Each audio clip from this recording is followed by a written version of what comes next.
Alhamdulillah wa innal hamdalillah nahmaduhu wa nasta'inuhu wa na'udzu billahi min shururi anfusina wa sayyiati a'malina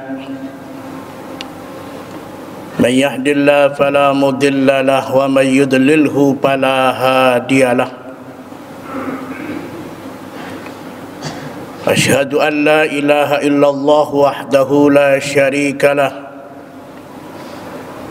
وأشهد أن سيدنا محمدا عبده ورسوله ولا نبي بعده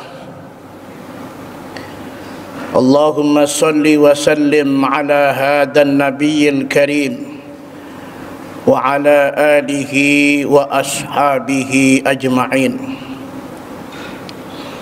Amma ba'du, ibadallah, usikum bitaqwallah wa ta'atihi la'allakum tuflihun.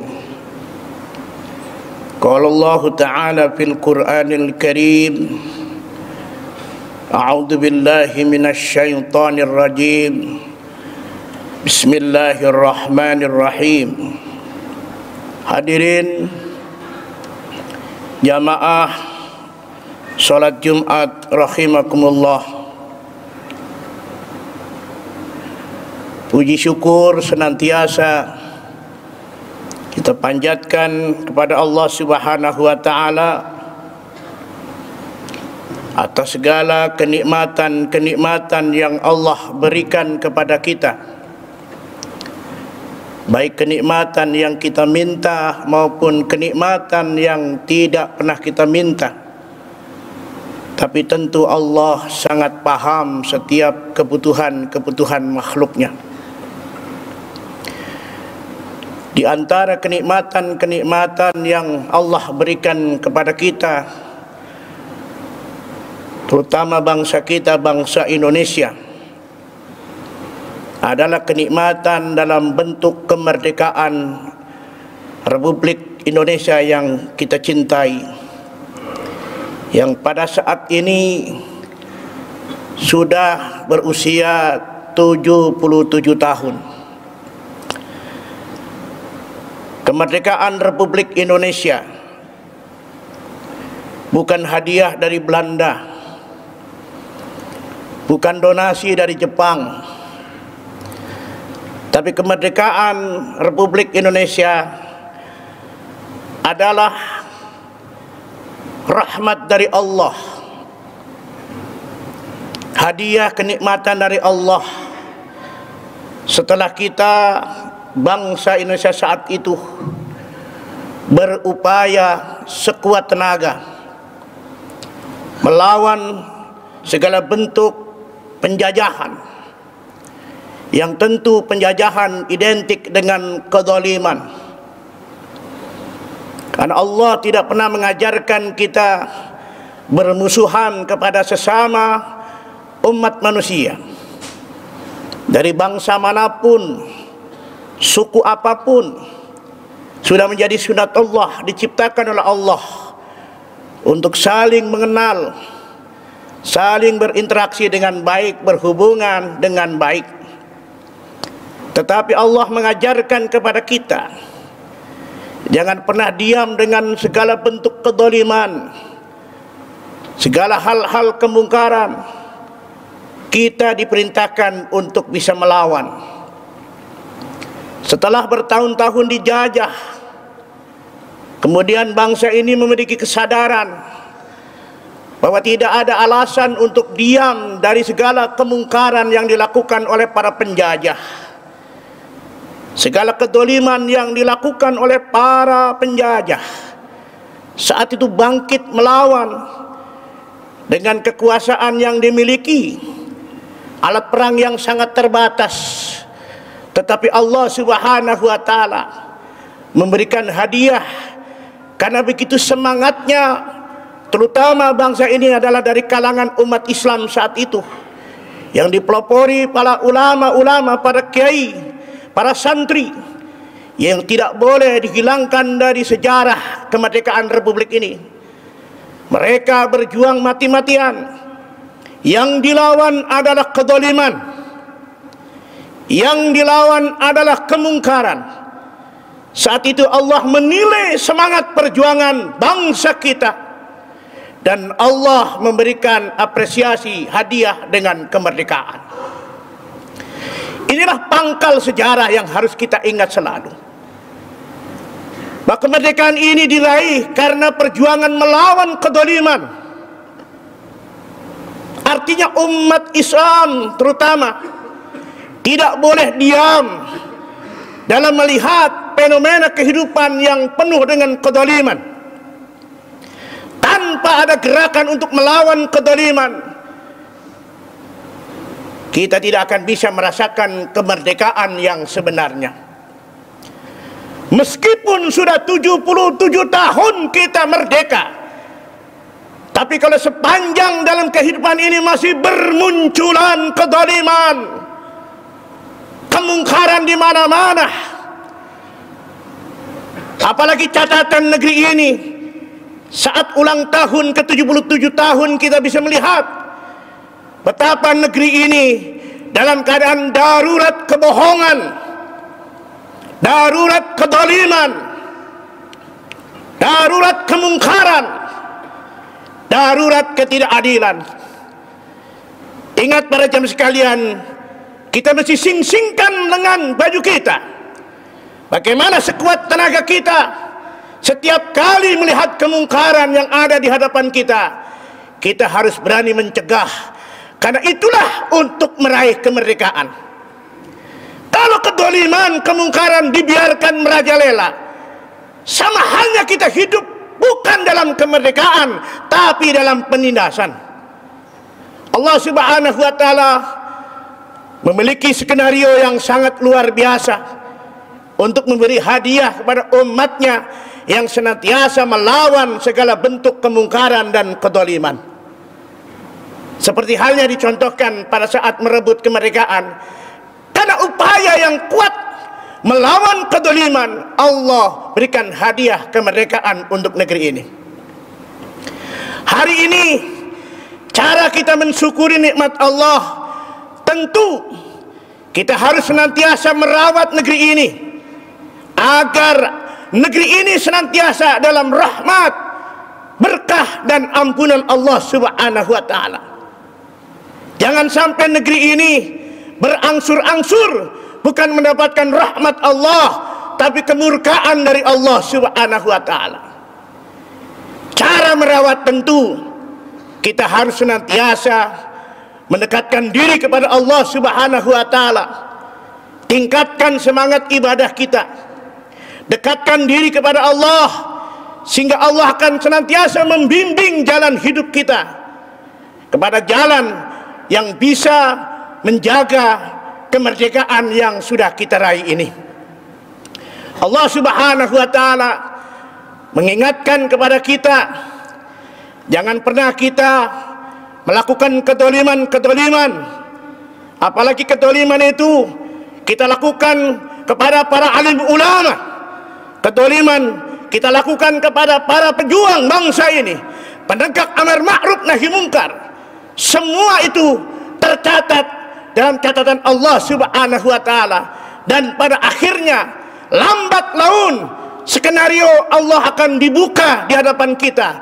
Siapapun yang melakukan kedoliman, apalagi kedoliman itu ditujukan kepada para alim ulama, para habaib, para pejuang amar ma'ruf nahi mungkar, nanti pada saatnya akan terkuak kemenangan ada pada pihak yang membela amar ma'ruf nahi mungkar.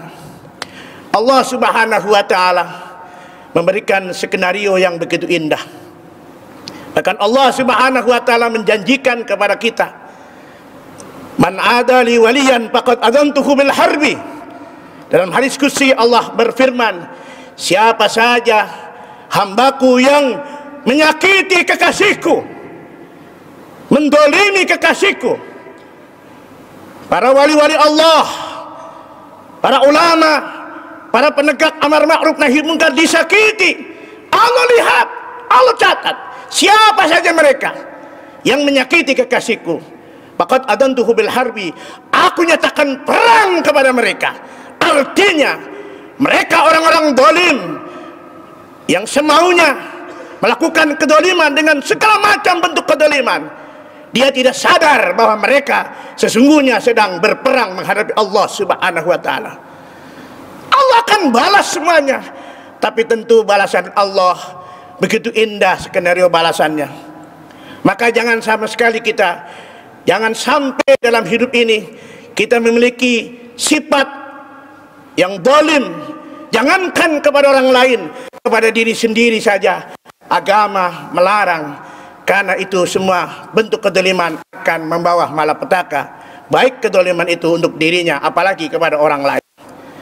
Sudah hadirin jamaah salat Jumat yang dimuliakan oleh Allah Subhanahu wa ta'ala, maka Allah Subhanahu wa ta'ala memberikan isyarat bocoran kepada kita agar kita menjadi orang yang dekat dengan Allah, yang pada akhirnya akan dilindungi oleh Allah Subhanahu wa ta'ala. Dalam hadis qudsi ini Allah sebutkan, wa ma taqarraba 'abdi ilayya bi syai'in afdala mimma aftaradtu alaihi.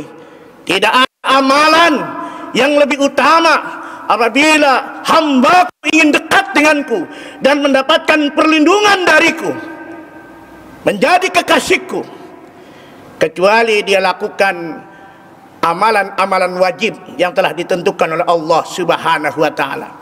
Kewajiban-kewajiban agama mesti kita tunaikan. Salat 5 waktu jangan sampai kita tinggalkan. Itulah cara untuk mendekatkan diri kepada Allah Subhanahu wa ta'ala. Dan bukan hanya bersifat salat saja, banyak amalan-amalan lain yang bersifat kewajiban harus kita tegakkan. Salah satunya amar ma'ruf nahi mungkar harus kita tegakkan kalau kita ingin dicintai, dekat dengan Allah Subhanahu wa ta'ala. Bahkan lebih dari itu kata Allah, wa ma zala yataqarrabu 'abdi bi syai'in bin nawafil hatta uhibbahu. Kata Allah, apabila seorang hamba masih kurang dekat lagi, sudah melakukan yang wajib-wajib, salatnya terjaga dengan baik, kepedulian sosialnya tinggi, menjaga amar ma'ruf nahi mungkar luar biasa, masih kurang lagi, ditambah lagi dengan amalan-amalan sunnah walaupun hukumnya sunnah, maka itu akan sangat berpengaruh untuk Allah bisa mencintai seorang hamba yang melakukan itu. Hatta uhibbahu kata Allah, sehingga aku benar-benar cinta kepadanya. Wa idza ahbabtuhu, apabila seorang hamba sudah aku cintai, kuntu sam'ahu alladhi yasma'u bihi, maka akan aku bimbing pendengarannya, tidak akan mendengar kecuali yang baik-baik karena dibimbing oleh Allah Subhanahu wa ta'ala. Wa basarahu alladhi yubsiru biha, dan penglihatannya pun dibimbing oleh Allah sehingga selalu melihat yang baik-baik, terhindar dari penglihatan-penglihatan yang tidak baik. Wa yadul ladzi yabtisu biha, kemudian gerak tangan, upaya usahanya selalu dijaga oleh Allah, dibimbing oleh Allah. Demikian juga wa rijlahul ladzi yamshi biha, gerak kakinya, langkah kakinya dibimbing oleh Allah sehingga melangkah pada hal-hal yang diridhoi oleh Allah Subhanahu wa ta'ala. Bahkan di akhir hadis ini Allah memberikan jaminan, in sa'alani la'utihi, kalau seorang hamba yang sudah menunaikan kewajiban-kewajiban ditambah lagi dengan yang sunnah-sunnah, begitu luar biasa tanggung jawab kepada bangsa dan negaranya, tanggung jawab kepada agamanya, maka Allah Subhanahu wa ta'ala menjanjikan, kalau dia minta akan aku kabulkan. Kalau dia minta perlindungan, pertolongan, pasti akan aku lindungi, pasti akan aku tolong. Maka saudara sekalian, fenomena yang kita lihat saat ini, banyak sekarang kedoliman sudah mulai berbalik, serang menyerang antara yang dolim dengan yang dolim. Ini barangkali efek doa kita, sholawat kita.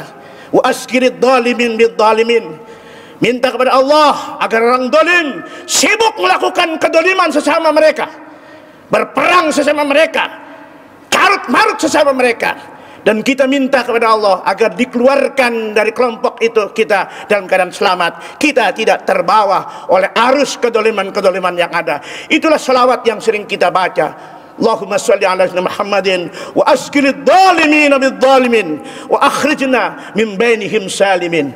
Itulah, mudah-mudahan saat ini Allah sudah memperlihatkan di hadiah ulang tahun kemerdekaan ini, orang-orang zalim, orang-orang yang mungkar, orang-orang yang melakukan ketidakadilan dibuka oleh Allah. Biarkan mereka berkelahi sesama mereka. Kita umat Islam mendoakan dan senantiasa berupaya mencegah kemungkaran, dan kita diselamatkan oleh Allah Subhanahu wa taala. Itulah para jemaah sekalian, mudah-mudahan khutbah singkat ini bisa bermanfaat.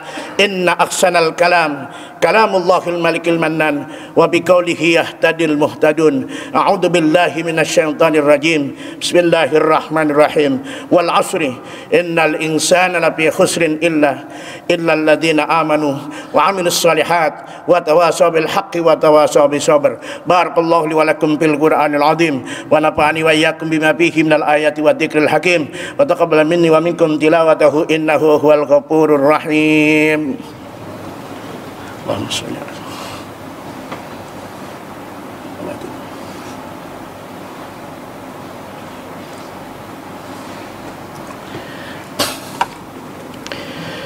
Alhamdulillah hamdan katsiran kama amar. Asyhadu an la ilaha illallah wahdahu la syarika lah wa asyhadu anna sayyidana Muhammadan abduhu wa rasuluhu wa la nabiyya ba'dah. Allahumma salli wa sallim ala hadzal nabiyil karim wa ala alihi wa ashabihi ajma'in. Amma ba'du, fa ya ibadallah, usikum wa nafsi bi taqwallah wa lazim shala ala khairi khalqih. Inna Allah wa malaikatahu yusalluna 'alan nabi ya ayyuhalladzina amanu sallu 'alaihi wa sallimu taslima. Allahumma salli ala sayyidina Muhammadin wa ala alihi wa ashabihi ajma'in wa ala tabi'in wa man tabi'ahum bi ihsanin ila yaumiddin wa alaina ma'hum bi rahmatika ya arhamar rahimin. Allahumma ighfir lil mu'minina wal mu'minat wal muslimina wal muslimat al ahya minkum wal amwat innaka qaribun mujibud da'awat ya qadiyal hajat. Allahumma a'izzal islam wal muslimin wa ahlikil kafarata wal musyrikin wa dammir a'da'ad din innaka ala kulli syai'in qadir. Rabbana atina fid dunya hasanah wa fil akhirati hasanatan wa qina adzaban nar. Ibadallah, inna Allah ya'murukum bil adli wal ihsan wa ita'il qurba wa yanha 'anil fahsyi wal munkar wal baghi ya'idukum la'allakum tadhakkarun. Wadhkurullaha alladzi yadhkurukum washkuruhu 'ala ni'amihi yazidkum wa la dzikrullahi wa aqimis shalah. Allahu akbar.